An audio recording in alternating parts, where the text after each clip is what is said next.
ধরো তোমার জীবন থেকে হঠাৎ সবকিছু কেড়ে নেওয়া হলো, চাকরি, টাকা, সম্পর্ক, সম্মান। তাহলে কি তোমার কাছে কিছু বাকি থাকবে? ভয়ের উত্তরটা আমি জানি, কারণ এই ভয়টা আমিও অনুভব করেছি। এই ভয়টা আজও অনেক মানুষকে রাতে ঘুমোতে দেয় না। কিন্তু যা সত্যিই তোমার, তা কেউ কোনোদিন কোনো পরিস্থিতিতে তোমার কাছ থেকে ছিনিয়ে নিতে পারবে না। এটা শুনতে খুব মোটিভেশনাল টাইপ লাগছে, তাই না? কিন্তু একটু ধৈর্য ধরো, কারণ এই কথাটা যদি সত্যি বুঝে যাও, তাহলে তোমার জীবন আর আগের মতো থাকবে না। এটা একটা রিয়েলিটি চেক। এটা তোমার ভেতরে সেই মানুষটার সঙ্গে কথা বলবে, যে মানুষটা আজও ভয় পাচ্ছে, কিন্তু স্বীকার করতে চায় না। চলো সত্যিটা মেনে নিই। আজকের দিনে সবচেয়ে বড় ভয় কি? আমার প্রিয় মানুষটা যদি আমাকে ছেড়ে চলে যায়, এই সুযোগটা যদি হাতছাড়া হয়ে যায়, আমি যদি ব্যর্থ হই, এই চাকরিটা যদি চলে যায়। আমরা প্রত্যেক দিন একটা অদ্ভুত জিনিস করি।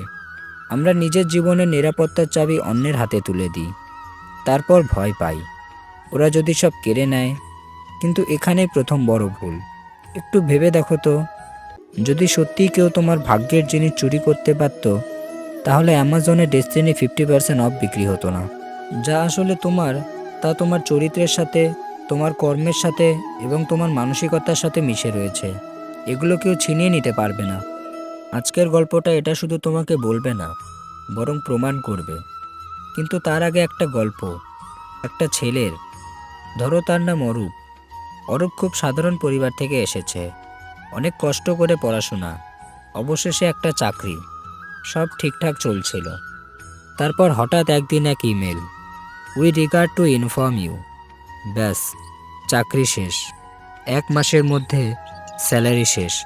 আত্মবিশ্বাস ভাঙা, সমাজের প্রশ্ন, নিজের উপর সন্দেহ। অরূপ ভাবল সব শেষ। কিন্তু এখানেই গল্প শেষ নয়, এখান থেকে আসল গল্প শুরু।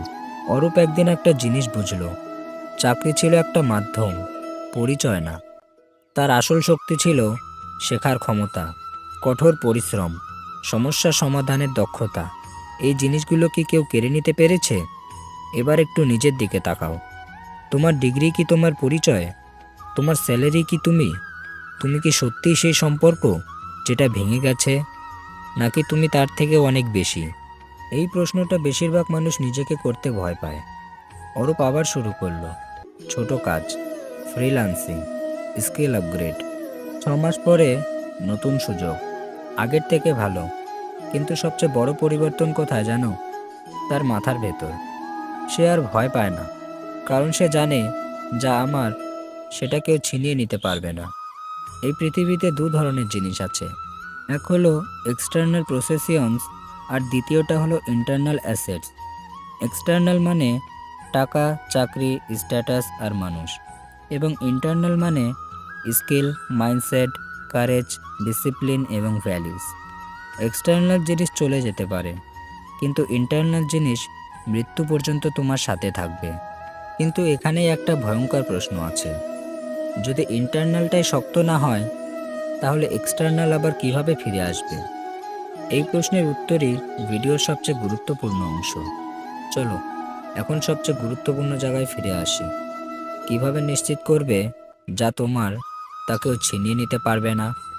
প্রথম নিয়ম, নিজের দায়িত্ব নিজে নাও। ভাগ্য, সময়, মানুষ, এসব শুধু এক্সকিউজ। যেদিন তুমি বলতে পারবে আমার জীবনের মালিক আমি, সেই দিন থেকেই তোমার ভেতরের শক্তি জেগে উঠবে। একটু সোজা কথা বলি, ভাগ্যকে দোষ দিয়ে আজ পর্যন্ত কি কেউ সফল হয়েছে? যদি হতো, তাহলে জ্যোতিষীরাই আজ সবচেয়ে ধনী হতো। দ্বিতীয় নিয়ম, টাকা যায়, অপরচুনিটি যায়, কিন্তু স্কিল যায় না। আজকের দিনে যে স্কিল শিখবে, সেই ভবিষ্যতে এগিয়ে যাবে, কারণ এগুলোই তোমার জীবনের আসল শক্তি। তৃতীয় নিয়ম, সবচেয়ে কঠিন কিন্তু সবচেয়ে শক্তিশালী নিয়ম, মানুষ আর ফলাফলের সাথে অতিরিক্ত অ্যাটাচমেন্ট ছাড়ো। এর মানে হৃদয়হীন হওয়া না, এর মানে তোমাকে ভেঙে ফেলার ক্ষমতা অন্যকে দিও না। কিন্তু একটা জিনিস এখনও বাকি, যদি আজ সব চলে যায়, তুমি কি আবার শূন্য থেকে উঠে দাঁড়াতে পারবে? এই প্রশ্নই আজ তোমার আসল পরীক্ষা। মনে রেখো, যা তোমার, তা তোমার যোগ্যতা দিয়ে আসবে, আর যা তোমার নয়, তা যতই আঁকড়ে ধরো, একদিন ঠিকই চলে যাবে। এই সত্যটা যত তাড়াতাড়ি বুঝবে, তত তাড়াতাড়ি তুমি ভয় থেকে মুক্ত হবে। সময়ের অপেক্ষা করো না। আজ যদি তুমি নিজের ওপর ভরসা না করো, তাহলে কাল অন্য কেউ করবে। আর যখন শুধু তুমি বলবে, আমার সুযোগটা কেউ ছিনিয়ে নিল, কিন্তু না, ওটা কখনোই তোমার ছিল না।